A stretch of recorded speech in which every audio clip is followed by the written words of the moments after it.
Bienvenue sur Africa 24 dans cette nouvelle édition du QG Weekend. Voici les titres de l'actualité. Le Rwanda poursuit ses efforts dans l'amélioration du climat des affaires.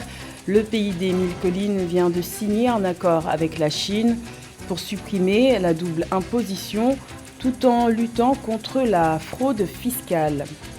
Le Cameroun règle les derniers détails avant le coup d'envoi de la Coupe d'Afrique des Nations de football prévu le 9 janvier prochain. Cet événement à venir était au cœur de la seconde conférence semestrielle des gouverneurs de région qui s'est tenue à Yaoundé. Et le Bénin favorise le développement de la production locale pour lutter contre l'insécurité alimentaire. Un concept d'élevage de volailles intensif, baptisé Mamie Poule, permet d'améliorer l'autosuffisance alimentaire des ménages et la protection de la nature. Mais tout d'abord, au Bénin, le verdict est tombé ce samedi pour l'opposante Rekia Madougou.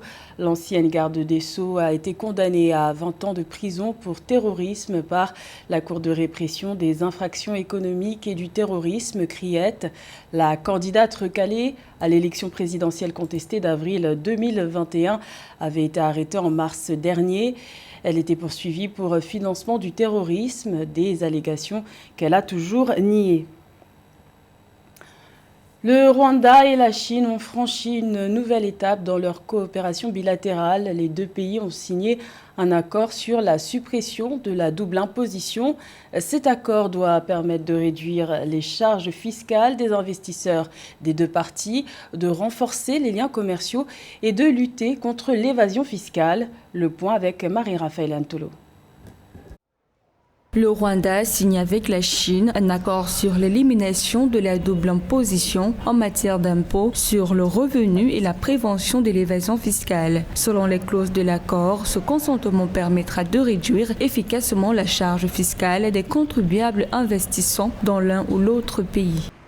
En analysant les accords entre le Rwanda et la Chine sur la levée de la double imposition, apparemment c'est un accord qui vise à faciliter les investisseurs chinois qui viennent faire les affaires au Rwanda.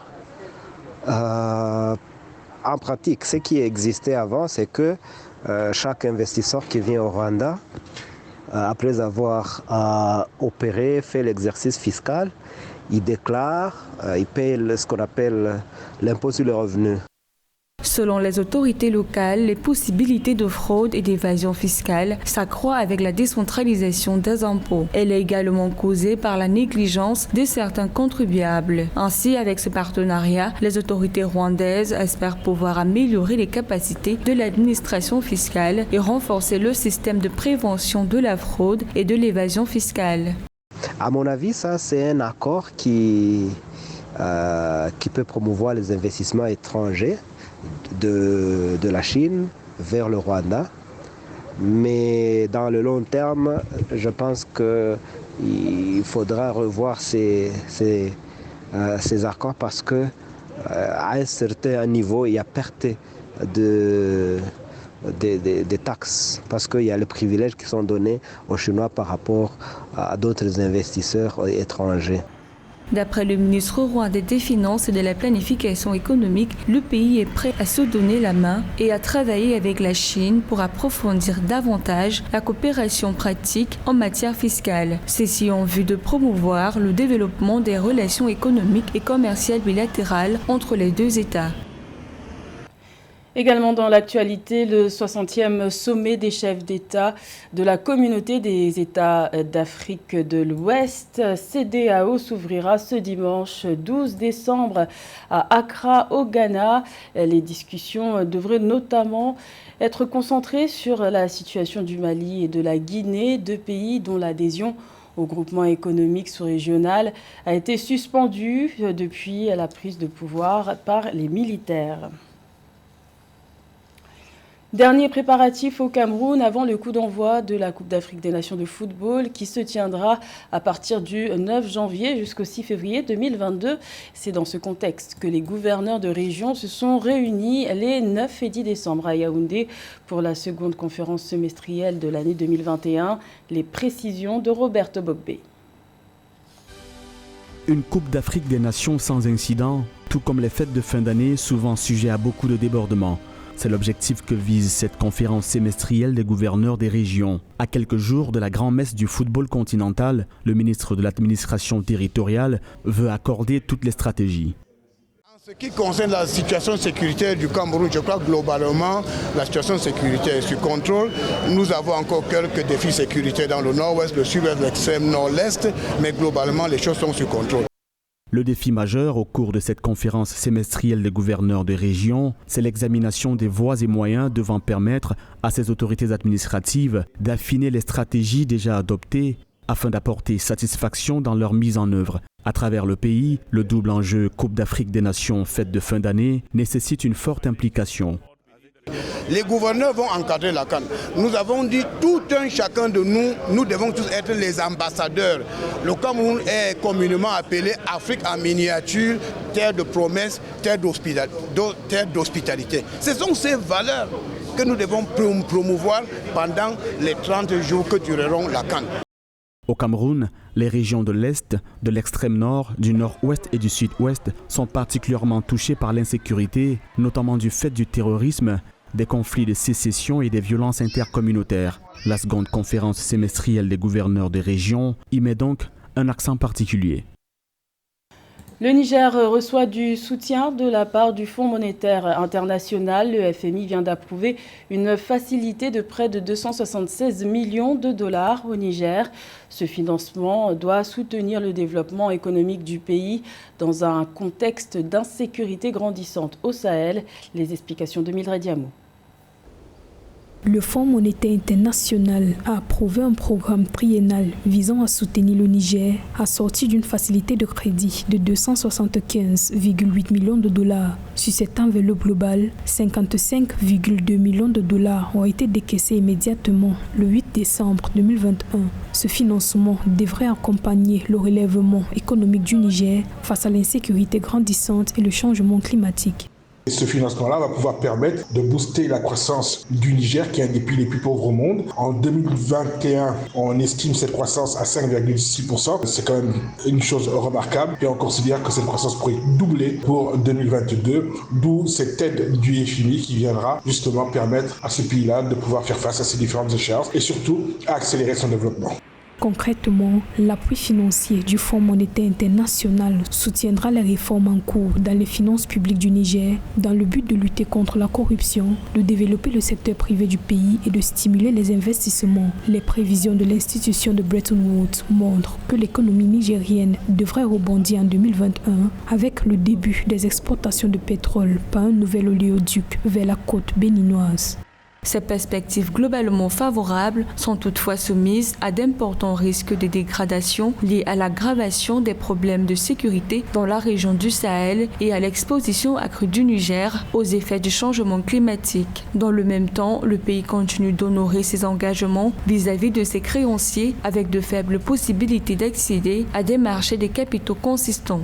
Plus tôt cette année 2021, le Niger avait adopté un budget dans lequel plus de 50% des fonds ont été réservés aux investissements publics. Notons que le total des apports extérieurs au Niger a atteint 19% du fait de la confiance des investisseurs du marché des capitaux ouest-africains, d'après le Fonds monétaire international. C'est une situation qui fragilise les importations et les exportations en République démocratique du Congo. Le prix du fret a considérablement augmenté. Le coût de fret d'un conteneur de 40 pieds a été multiplié par 4 depuis le début de la pandémie de Covid-19. Une situation qui se répercute sur les prix des marchandises importées. Reportage de notre correspondant Jacques Amboka. Les prix du fret a sensiblement augmenté, non seulement en République démocratique du Congo, mais un peu partout en Afrique. Le coût à l'importation d'un conteneur est passé de 1 500 à 6 000 $. Cette situation est en grande partie imputée à la pandémie de coronavirus qui secoue le monde depuis bientôt 2 ans. Et il y a beaucoup de difficultés qu'on rencontre ces derniers temps. Et le prix sont à la hausse. Le conteneur qui l'autre fois était à 1500 et aujourd'hui on se retrouve en train de payer 6 000 $. Donc on est buté à de nombreuses difficultés. Alors c'est par rapport à ça et compte tenu aussi de la crise qui est sanitaire et ça complique encore l'histoire en Afrique. Cette situation qui influe très logiquement sur les prix des marchandises importées préoccupe non seulement les importateurs, mais aussi les chargeurs. Considérés comme un mode sécurisé d'importation, bon nombre d'importateurs font recours au fret par conteneur pour l'importation de leurs marchandises dans les véhicules. C'est-à-dire que nous avons besoin d'un appui du gouvernement pour que nous puissions y parvenir, parce que l'OGFREM, seul le conseil des chargeurs seuls, ils apportent des réflexions, des propositions de solutions. Mais en fin de compte, c'est le gouvernement qui doit donner l'impulsion, encadrer les actions pour que les résultats soient palpables sur le terrain. Notons que l'augmentation du prix des fret a par ailleurs fait l'objet de discussions entre les chargeurs africains lors de la réunion du comité directeur de l'Union des conseils des chargeurs africains le 1er et le 2 décembre à Kinshasa. Cette organisation panafricaine souhaite voir les prix des fret à la baisse afin de faciliter les importateurs qui se plaignent de plus en plus. Au Bénin, 9,6% de la population se trouve en insécurité alimentaire, selon une étude menée par le Programme alimentaire mondial en 2018. Cette vulnérabilité serait liée à un manque d'accès à l'alimentation. La solution serait donc la production locale. C'est justement ce que propose le concept d'élevage de volailles locales intensives baptisé Mami Poule. Reportage de notre correspondant Lefti Ounou. Dans la maison du paysan située à Lokosa et Fongba, le docteur Michel Babadjide fait cohabiter diverses espèces animales. Depuis plusieurs années, ce fermier vétérinaire défenseur de la nature s'est investi dans la lutte pour l'autosuffisance alimentaire des ménages. Son concept d'élevage de volailles locales intensif baptisé Mami Poule permet de produire jusqu'à 300 poulets en 6 mois avec 10 poules locales et un coq. Un concept qu'il vulgarise à travers le projet Centre d'innovation verte pour le secteur agroalimentaire de la coopération allemande. Quand 3 ou 4 poules font les poussins, nous donnons tous les poussins à la mère la plus méchante et elle les garde et les autres se remettent à pondre 2-3 semaines après. Et ça fait que chez nous, vous avez des poules qui gardent 40 poussins, 50 poussins, 60 poussins, 70 poussins à la fois. Il y a de quoi redonner espoir au monde paysan. Le poulailler Mami Poule est aujourd'hui outillé d'incubateurs paysans. Chaque poule couvre une vingtaine d'œufs. La mère poule désignée adopte une cinquantaine de poussins. Pour pérenniser cette technique, un avis scientifique a énormément compté. De la maison du paysan, l'approche Mami Poule doit recevoir un saut scientifique qui va lui servir de tremplin pour toutes les autres approches.